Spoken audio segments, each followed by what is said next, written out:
Alright, let's see, is this recording? Alright, so I'm at my home garage. This new product I'm making. It is a pick set holder.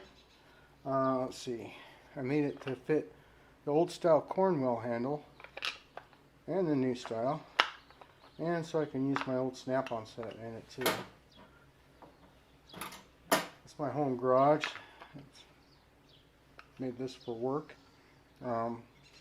Work as an automotive technician, and these picks are pretty greased over. Let's see. Put magnets on the back. They're recessed a little bit so they can't, well, they shouldn't be able to scratch anything. And that's just mostly so it won't slide around in the drawer. With no tools in it, it'll hold up fine there. Yep, that's pretty much it.